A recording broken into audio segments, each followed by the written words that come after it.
Okay, today's daf we're going to be learning is Ketubot daf Ayin Hey. Today's daf is sponsored by Judy Farber in loving memory of her mother, Jan Abramson, Yocheved Batzara, and Tzvi on her first year at site.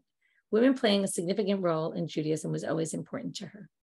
Today's daf is sponsored by the Tannenbaum family in loving memory of Miriam's mother, Ruth Zemsky, Rezel Bat Yoshua Bechaya Kela, Zichrona Lebracha, on her 6th year at site.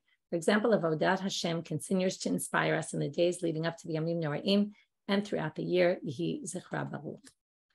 Okay, we're going to get started. We were in the middle of a topic, so quick, brief review. We had two different braitot. We're now talking about, and I'll clarify something. There was a good question asked in the Zoom group yesterday. I wanted to clarify. If we go back to the Mishna on Daf Ayin Bet, so we have two different cases. One is where a man betroths a woman with a stipulation that she not have vows upon her or she not have blemishes. Okay, that's one case.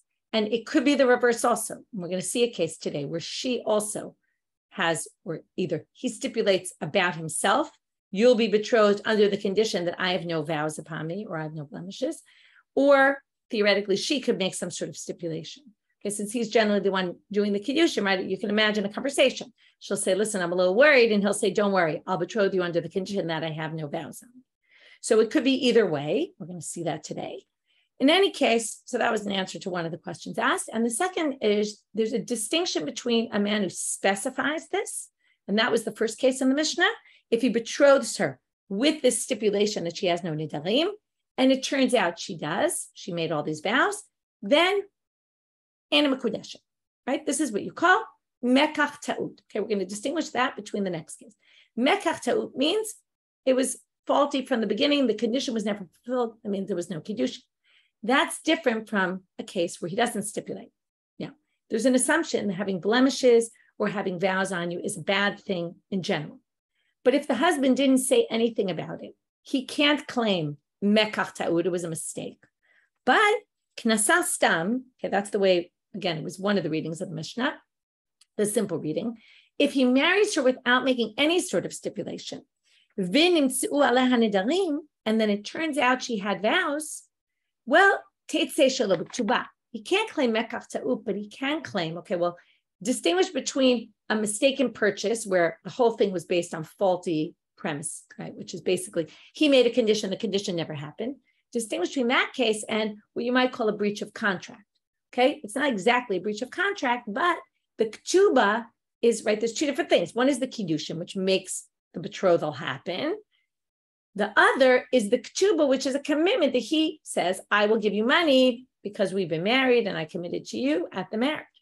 But if you are somehow outside of that and you did something that wasn't really going to make a good contract between us, then I can claim I don't have to give you the ketubah money. He still has to divorce her. The betrothal was valid, or even maybe the marriage if they were married, but I can divorce you and I don't have to give you your ketubah money. Because you did something that, right, that was not, you shouldn't have done, that messes up our ability to be a happy married couple, according to him, right? Having either a blemish or vows upon you messes up the ability to be married well, just like, right, if she goes out with her hair uncovered or all those things, where he says, that's, you've breached the contract.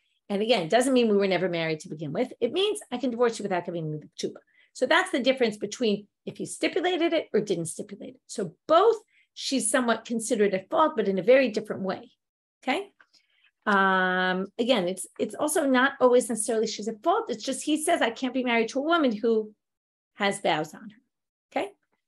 Obviously, if he doesn't care, then it doesn't matter, right? This is only if he cares. He might not care that she has a blemish, and that's what we're going to talk about today, right? You married her knowing she had blemishes, so you can't claim later, right? That's another whole big thing. Can only claim if you didn't know it was in existence. If you knew it at the time of the marriage and married her anyway, you can't later say, oh, this isn't good. So then we had, what if she can fix the problem? She can fix the blemish by going to a doctor. She can fix the neder by going to a chacham and undoing it. So we had said, one braita said there's a distinction between the two. Neder undoes it from the beginning, and therefore it's as if she never had vows, in which case they stay married. I can't say mekach ta'ut, because it undoes it from the beginning. However, the setra, as opposed to a doctor who basically cures you from here on in, it doesn't undo the fact that you were sick earlier or you had a blemish earlier. Whereas the second braita said, both of these cases, she's not married. So how do we resolve the contradiction? Rabbi had said one is Rabbi Meir, one is Rabbi Elazar, and it's all based on can we assume that and that's what we're going to explain their approaches again today, which is, let's just go quickly over the Mishnah.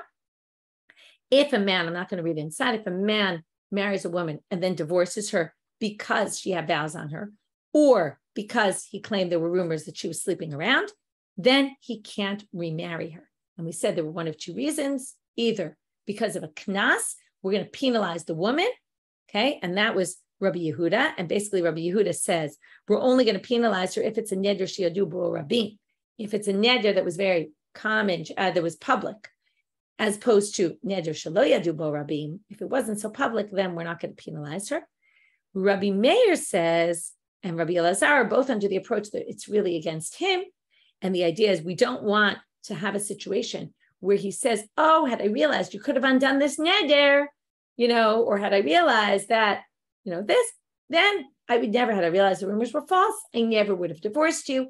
And then turns out the divorce is canceled. She's been married to someone else, creates a major problem between both the marriages and for the new children who are now mamzerim. So to avoid that, we basically don't allow it. So now the question is, in what case could he theoretically say, oh, had I known, you could have done this, right? So that's the machloka Rabbi Meir, Rabbi Elazar.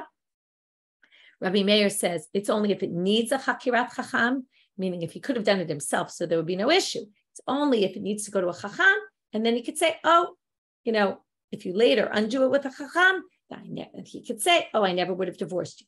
Now, that's only if, what do we say? This is what we said, that if you say a man has no problem with his wife going to a chacham, it's not embarrassing for him.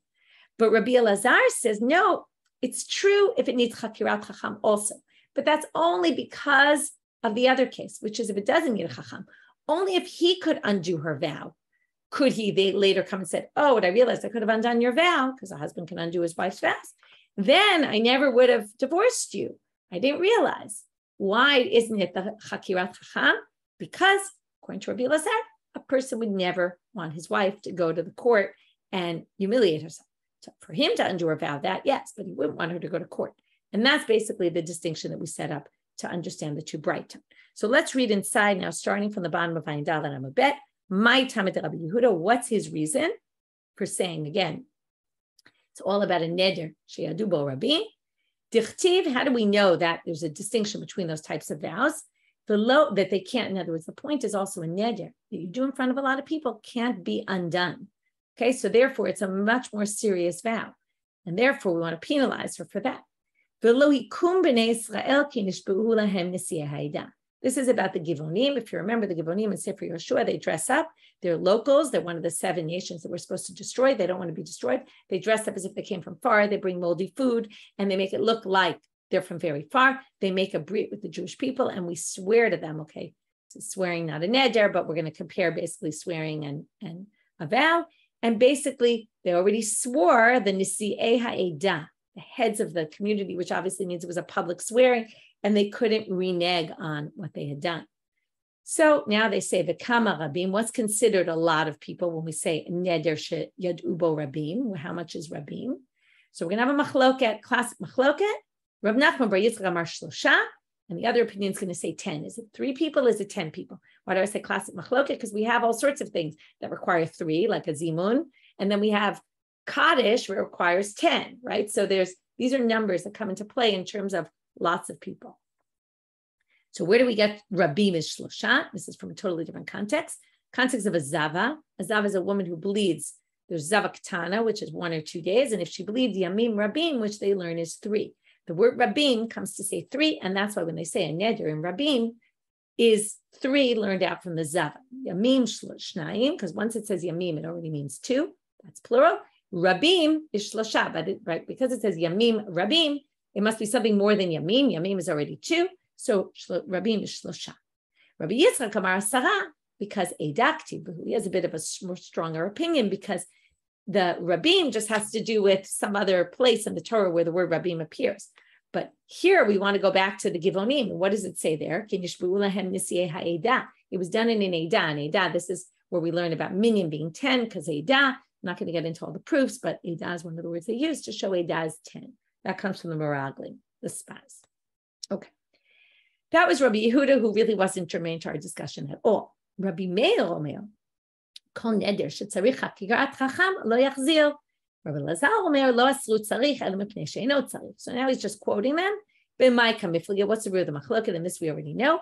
Rabbi Meir savar adam rotzeh shetitbazei ishto bebeitim, which doesn't mean he wants her to, but it means he doesn't mind if she goes to the court to undo the neder. So therefore, again, the concern is specifically in a case where it needs chacham to undo it, right? That would mean she'd have to go to court.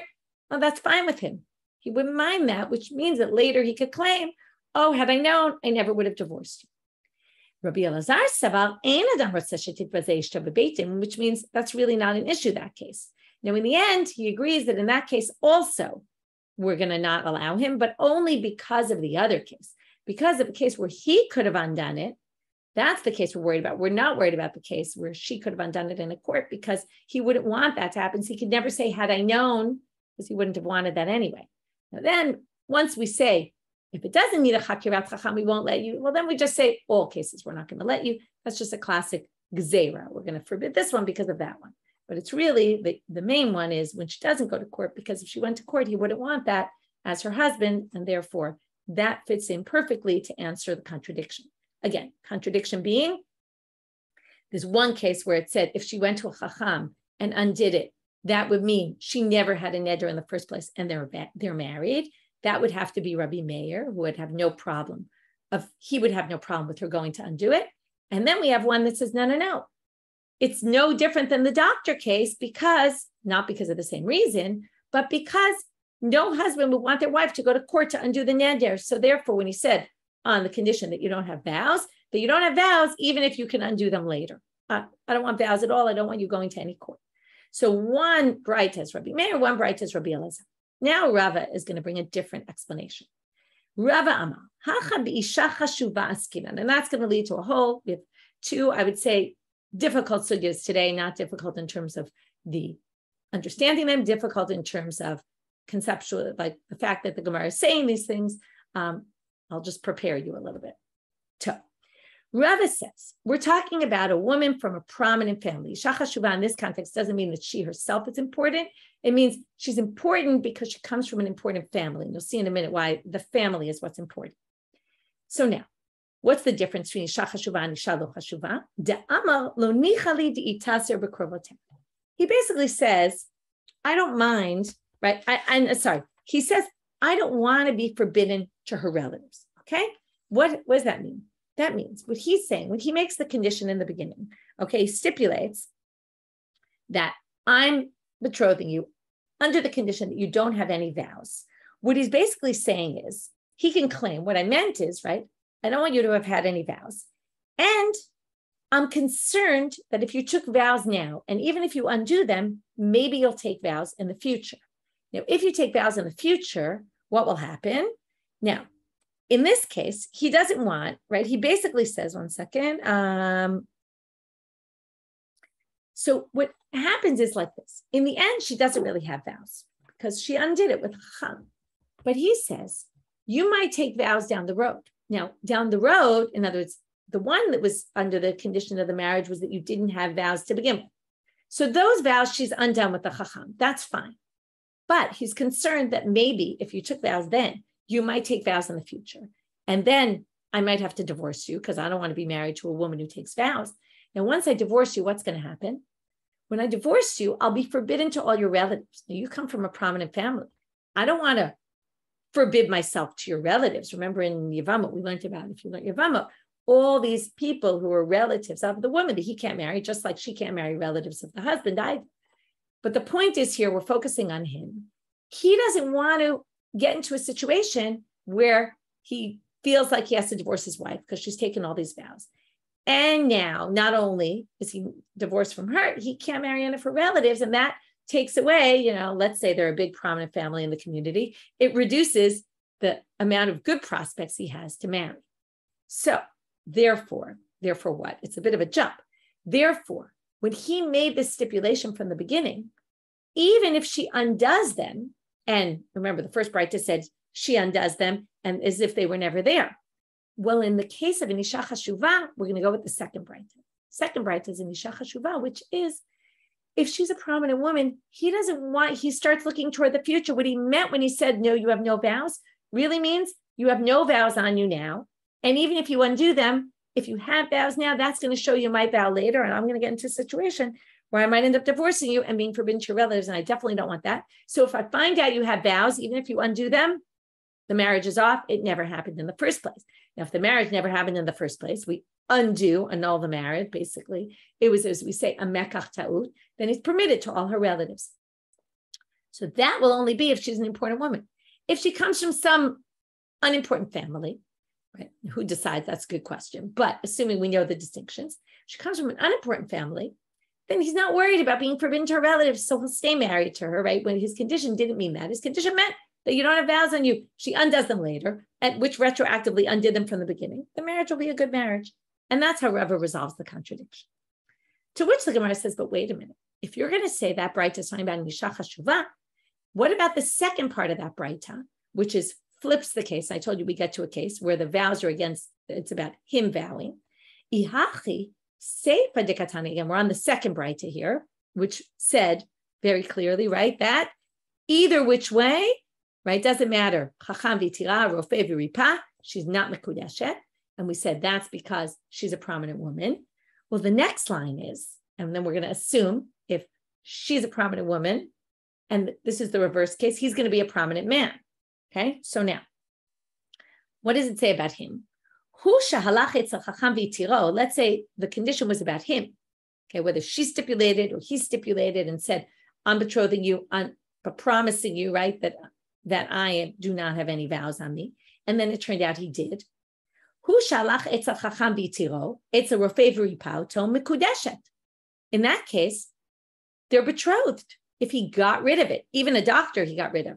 Okay, we're not going to deal with that really today, but she's mekudeshet. Why? I mean, the truth is we will deal with it. Okay, we're going to see it's a different, at this point, we don't know why, but because rofei, we already said, is from now and not from retroactive, and how could that work? Well, litnei ena mekudeshet. You should say they're not betrothed because, again, what will happen if she gets divorced from him later? Because let's say if he had vows before, it might be he'll take vows later and she'll demand a divorce.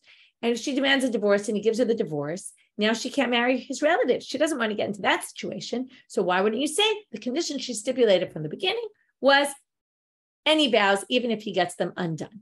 Because she doesn't want to be married to a man with vows and she doesn't want to mess up her prospects for getting married later. To which the Gemara says, right, belema, why don't you say, hacha ba'adam chashuv askinan? It must be if she was isha chashuva, then he's an ish chashuv. In other words, not because we're assuming they're the same. It's because we're giving one case of her and one case of him with the vows on him or her.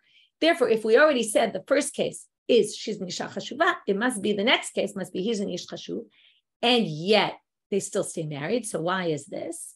So they say, and then she could say, I don't want to be forbidden to your relatives. It's going to limit my prospects. To which the Gemara answers, and here leads on to one of those difficult sugyot. She is always happy to be married. Okay, and this we've seen before. This isn't so complicated. You'll get to the very last line of the sugya. That's the more complicated one.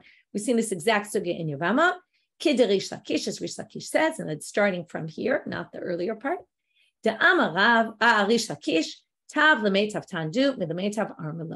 Which means she would rather sit lemetav tandu with two people, than meaning to sit with a husband, than to sit by herself as a widow. Okay, a woman would, and widow here doesn't mean widow necessarily, the husband died, it just means without a husband. And therefore we can assume, even if he takes vows later, right, she's not going to say, oh, I want out and, now you ruin my prospects. No, she'd be fine to stay married. If he undoes his vows, and here it explains what the rofei v'ripauto, even though there was a condition here, right? If he resolved the issue, she's fine to stay married to him. Okay, so again, put your eyes into the eyes of the women in those days, which will only help us to a certain point in the sugya.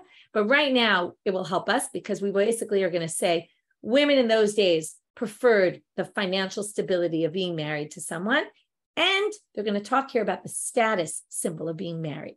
It was a status symbol to be married, particularly for a woman, less so for the man, but more so for the woman. Okay, so now, Abayama, Deshum Shemana Gavra, Korse Becharata Ramile.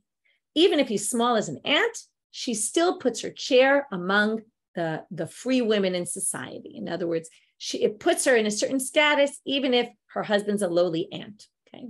Rav Papa Amar, Dinapsa Gavra, if he's a wool comber, which was a very lowly profession, Tikrai B'Seifa Baba V'Tetiv. She'll call him to sit with her on the step, on the threshold of their house, by the doorway, and show him off to people.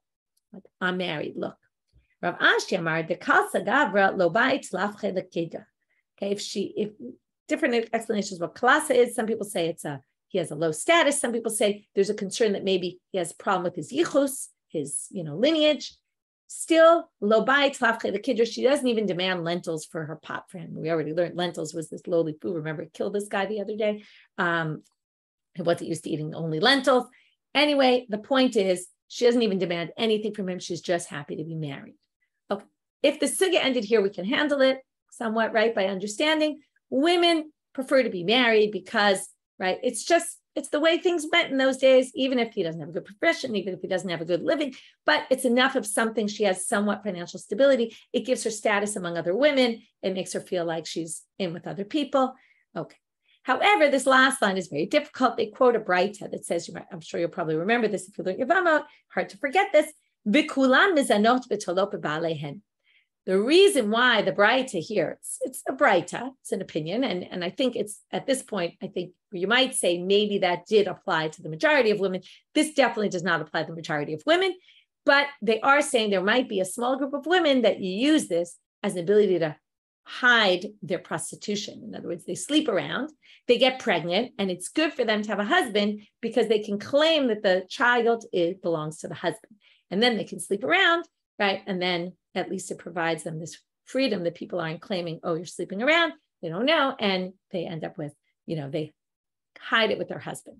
Okay, that's a bit of a negative statement, or quite negative statement against women, but I don't think it means all women. I think it was talking about, there are some women who use this as, and the reason they want to be married is to cover up their other activities.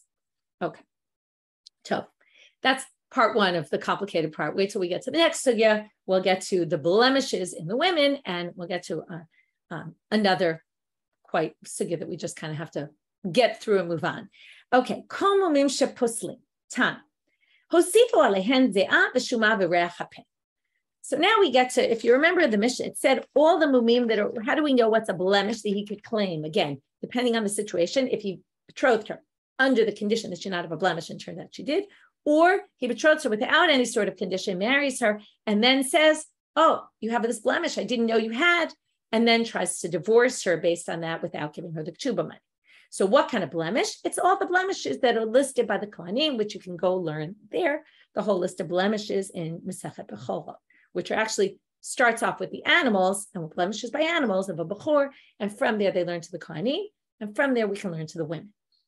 So now they say, in this braitot, sifu alehem, they added though a few that don't come up on the list of the kohanim. Then they're going to say, do they not really? Wait, isn't this on the list of the kohanim? And then they're going to have to try to answer. Ze'at, she sweats all the time. Shuma, she has a mole. And re'ach, bad breath. These are another 3 reasons to divorce a wife and not have to give her the ketubah. V'hane b'kane lo pasle. Wait a minute. Those aren't in the psulim for kohen. V'hatznan, it says, hazaken b'cholev mizoham. Mizoham is, I don't know the exact definition, but contaminated, usually it is. So here, what does it mean contaminated? Is it not that they sweat all the time or they have bad breath? Like, wouldn't you think that's there? Continue, right? These are kohanim who can't work in the temple. So if you're old, if you're sick, or you're mizoham. Utnan mumim elu ben kfuim ben ovlim psulim ba'adam.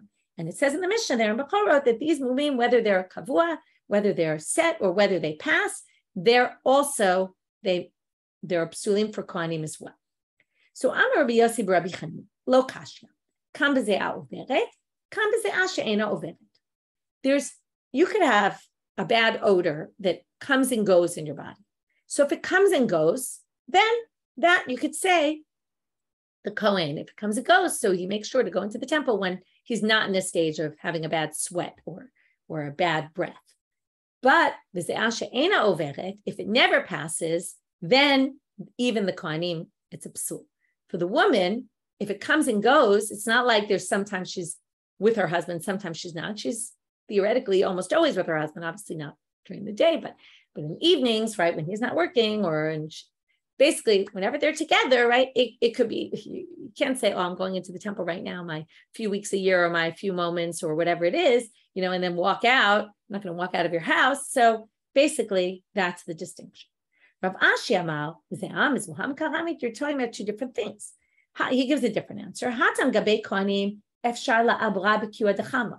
Not that it comes and goes, but you can rectify the situation temporarily.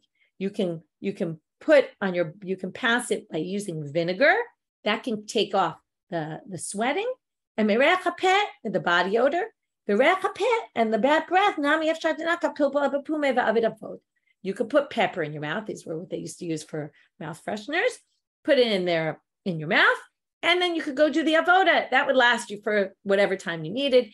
And then, okay, so later you're not in the temple anymore. It's kind of similar to the first one, but a little bit different. But a woman can't do that. Can't always have pepper in your mouth all day long, when you're with your husband. So because of that, we distinguish. Now we get to the next one, Shuma. Hi, Shuma Hechidami. What kind of mole are we talking about? If it has a hair in it, it's a problem also for the Kohen. If it doesn't have a hair in it, it depends whether it's small or big. If it's big, it's a problem no matter what. Also for a Kohen. Now, we have to find something that's only for her, not for a Kohen, because it's on the list of added blemishes for her. If it's small, it's not a psul for either one of them. Titania, as we know from a braita, if it has this is all proving what we just said. If it has a hair in it, it's a mum. Okay, so if it's big, it's a problem. If it's small, it's not a problem. This all just proved what we just said. How do we know what large means? They gave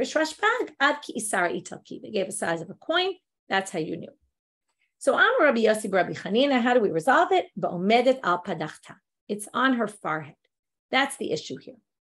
This is a unique mum just for the woman. It's on her forehead. Padafta Rabbanit. How could you say that's a mum? He should have seen that before. If it's on her forehead, it's not a hidden place. He should have seen it before the marriage, and he married her anyway. He obviously didn't care about it. Amar Papa, what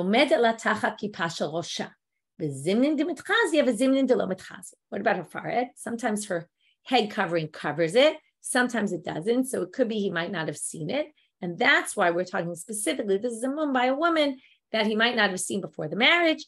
And that's what he could claim later. He didn't know. And, it's a problem.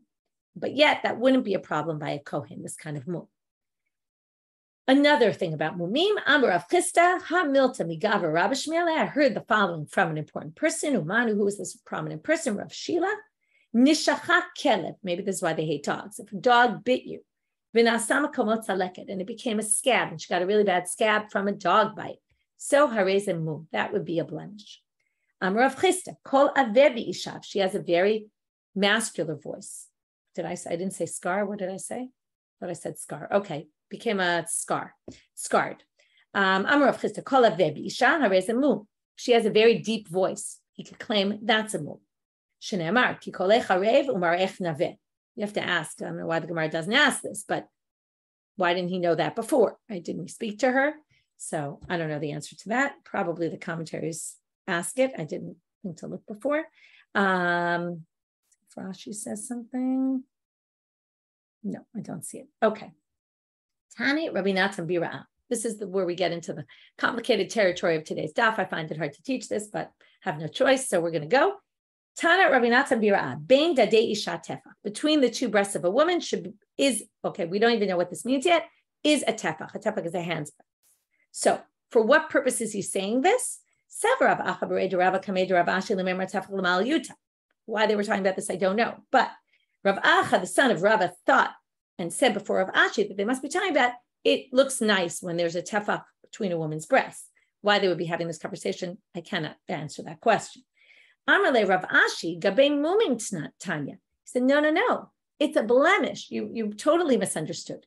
having a tefach between her breasts is actually a blemish. And that's one of the things that he could avoid. Now you know why, in other words, according to Rashi, it makes sense why they're discussing it, because then you have to know this is a blemish. Okay, why he thought that the mention of it was to say that's a nice thing in a woman is a good question. Vikama. So now they say, okay, so what is a normal size that's supposed to be between the breasts? Again, strange they're discussing this because once they say tefach, it's pretty obvious. Less than a tefach would be fine. So I'm Rabbi shalosh etzbaot, okay, which is 3 fingers, which is a tefach is considered 4 fingers wide. So 3 fingers. Tanya. Rabbi Natan here, another blemish about a woman's breast. Her breasts are larger than her friends. Again, this is a very, what it means from her friends, it probably means from, the average size or maybe the larger of the average size. If they're larger, harez mum, that could be a blemish. Vichama, how much larger? Rabbi Maisha, Barbaret Rabbi Yeshua ben Levi, Mishmei Rabbi Yeshua ben Levi, tefach. He quotes Rabbi Yeshua ben Levi said, it's a tefach. They're a tefach, a handbreadth more than the average size, or then it's not clear exactly what size, but then her friends, then that could be claimed as a blemish. Umi ika ki agavna, is there such a thing? Are there women that have breasts that are a tefach larger than the average? In the Amar Rabba Bar Bar Chana, yes, in fact, you hear Rabba Bar Bar Chana talking about this. Ani ra'iti Arabiya achad, I saw a woman once, an Arab woman, walking, she shpila dadeha lacholea v'ini kapena. She put her breast behind her back and fed her child like that. Okay, a very strange conversation to be having. Again, a very strange sugya, but I'll have to leave it at that because I don't have so much more to add. Okay, now, since we quoted Rav Miasha, who was quoting Rabbi Yeshua ben Levi, we have another statement that he made, which seemingly is unconnected, but maybe well connected, but a totally different topic. This is what we call the Zionism and Aliyah Gemara. Okay, to Zion, it was said, the ish is double language, a man who is born in it. Okay, someone can help me with the translation of that. He will, I guess it's someone to help with that, but establish her on high. Okay, so Amar Rav Miasha bar Bered Rav Yeshua ben Levi. So now the Gemara says, who are we praising in this pasuk? Ish, who is born there. Now, that's people native born Israelis, right? So he says it's not just if you were born in Israel, but also if you want to go there. You're dreaming of going. That already puts you in the same position. Amar Abaye. Abaye points out, though, don't think that, just because you want to go to Israel is going to give you what it takes. But one who lives there, now remember, Rabbi is in Babylonia. He says one of theirs is equal to 2 of ours. Okay, there's something special going on. Whether he's talking about people in general, or he's probably talking about Talmidei Chachamim, that the Talmidei Chachamim there are greater than our Talmidei Chachamim, right? We're half as good as they are. So the first thing we have is how important it is to want to move to Israel. Okay. Then Abaye says, well, don't think you're so great, because if you actually get there, you're better. Comes Rav and he says, Aliyah is the best thing to do. You're even better than the people who live there. Okay. And not because I'm partial to this, but one of ours who goes on Aliyah is greater than 2 of theirs. Okay. Meaning, right? People come up with all sorts of theories, right? It's good. You kind of understood the Galut and now you come to Israel, bring a different perspective. Anyway, wherever you want to go with that. Anyway, how does he know this? Rabbi Yirmiyah. He's going to bring Rabbi Yirmiyah as his key example. Now, you might remember Rabbi Yirmiyah. He always asks these nudnicky questions. What if this and what if that? And usually his questions end in teku. So he says, let's take Rabbi Yirmiyah as an example. Rabbi Yirmiyah lived in Babylonia and then went to Israel. So when he was here, he never understood the rabbis, right? He's always asking those questions. This, that, what if this, what if that? He didn't understand things. When he got to Israel, Karilani started calling us Bavlai Tipshai. This is a very interesting proof.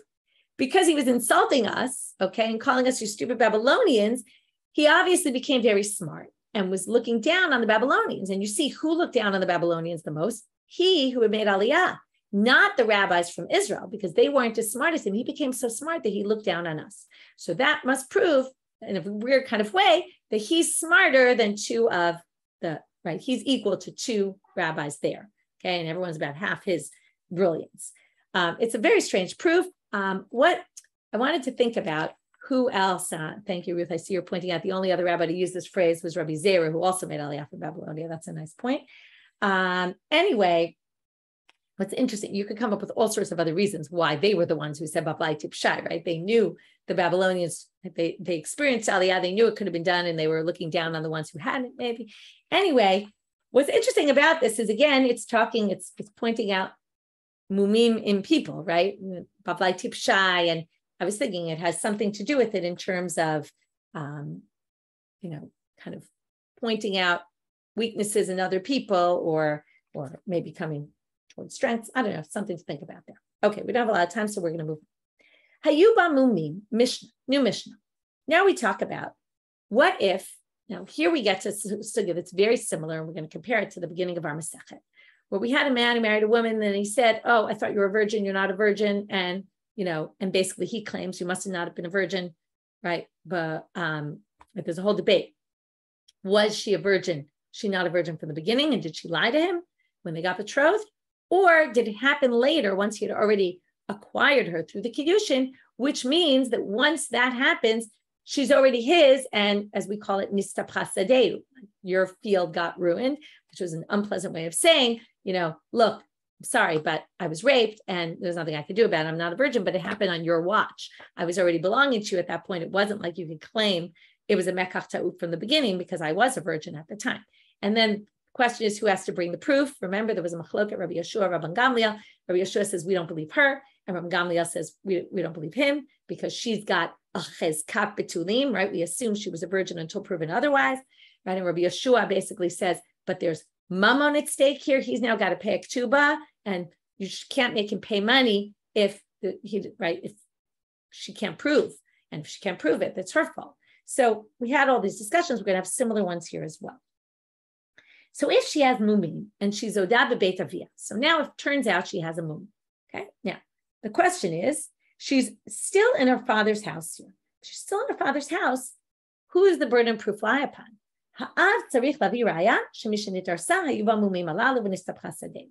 He has to prove that it only happened later, the blemish, after the erusin, just like we talked about the rape happening, which means that it's the husband's fault. No, it's his tough luck, really. It's not his fault, but it's his tough luck. She, at the time of the betrothal, it was fine. She didn't have the blemish. So the marriage is fine. And it happened later. Again, the betrothal is fine. Once the betrothal is fine, the marriage is fine. Once she gets married,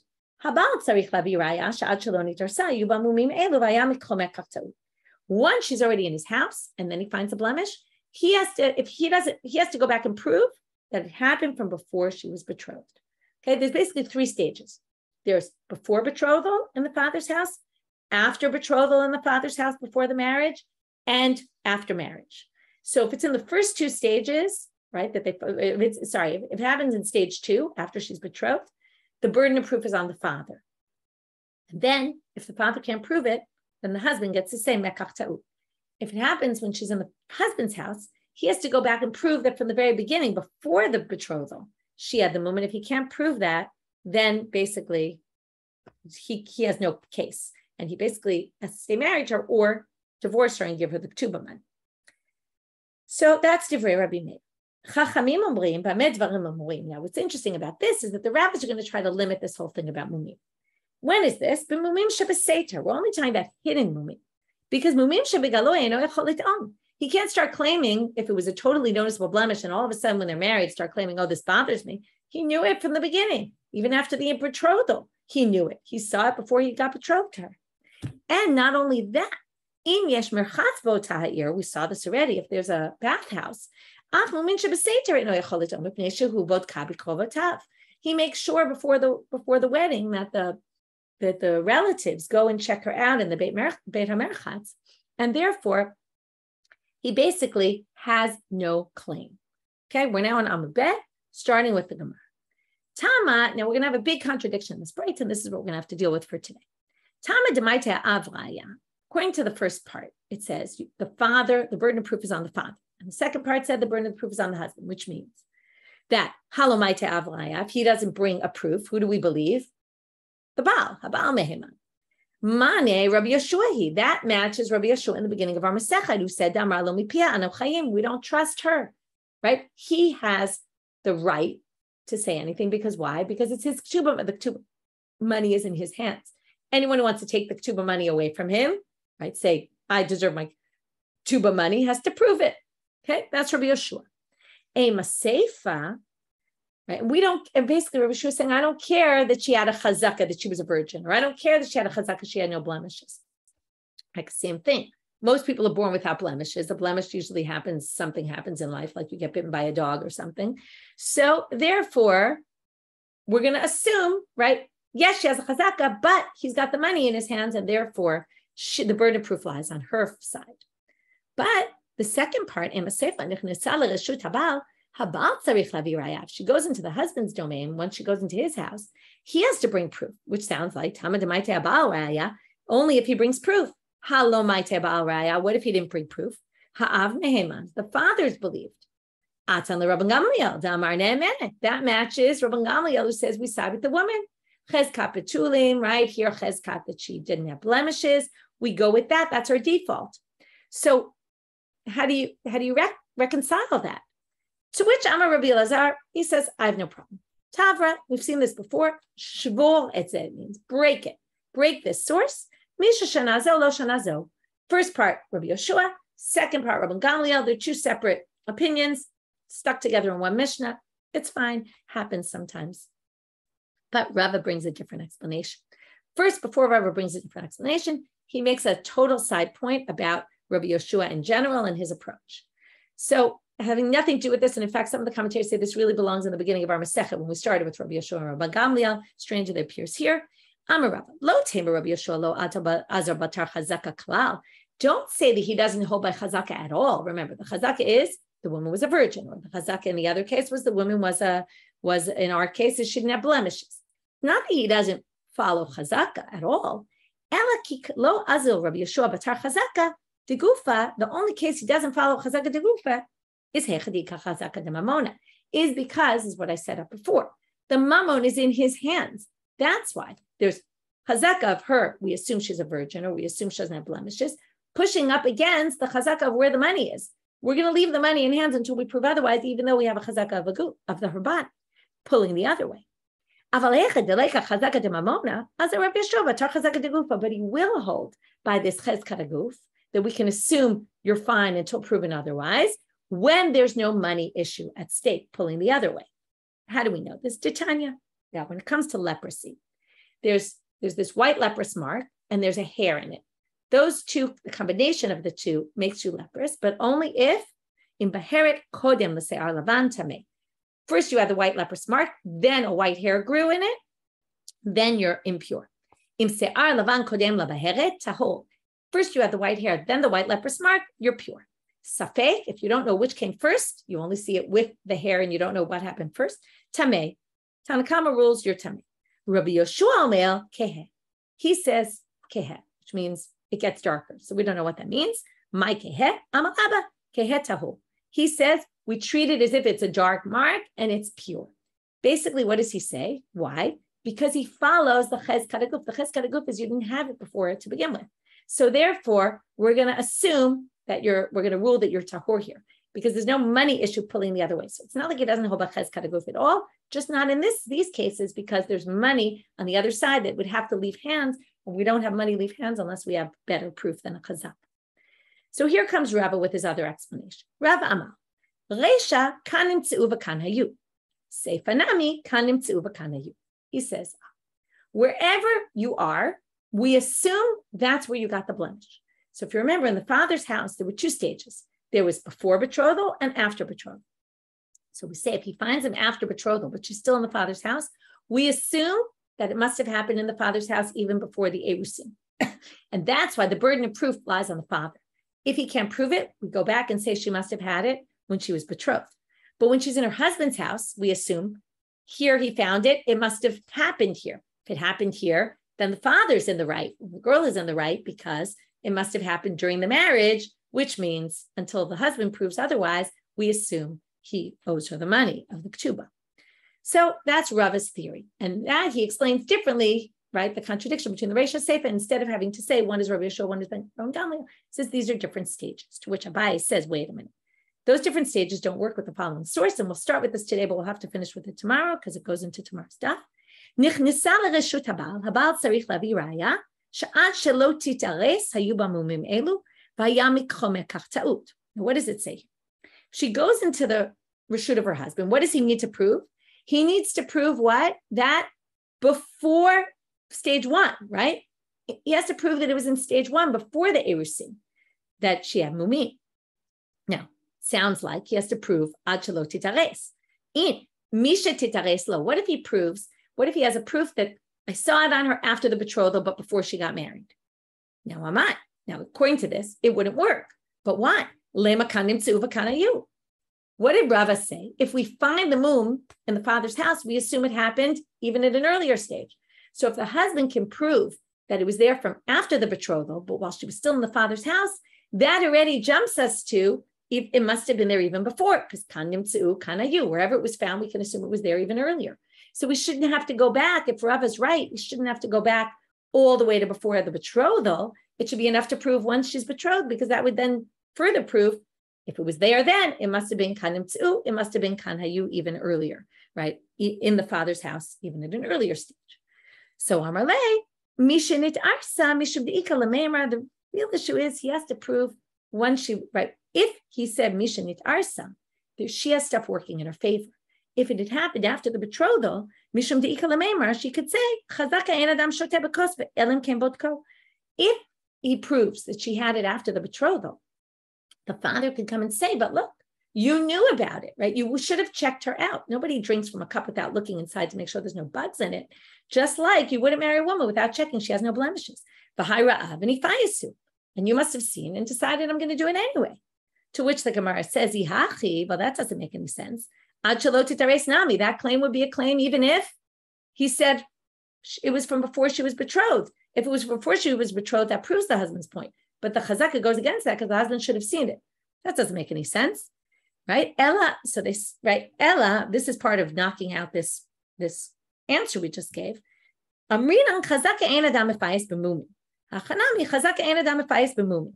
Why do we say that even though you betrothed her and the mum was there, and theoretically you should have checked?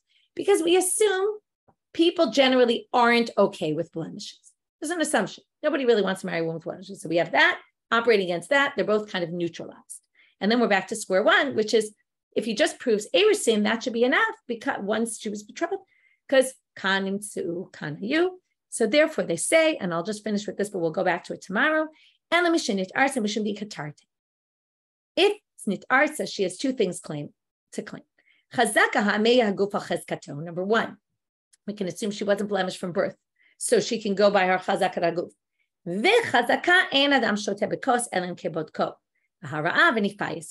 has two chazakas in her favor, and to which the Gemara says, stands against. We're going to say it's 2 against 1. She has 2 chazakas working in her favor versus his 1. Again, we're kind of ending here, but we'll go back to this and start with this in tomorrow's class and reorganize it. Have a great day, everyone, and see you tomorrow.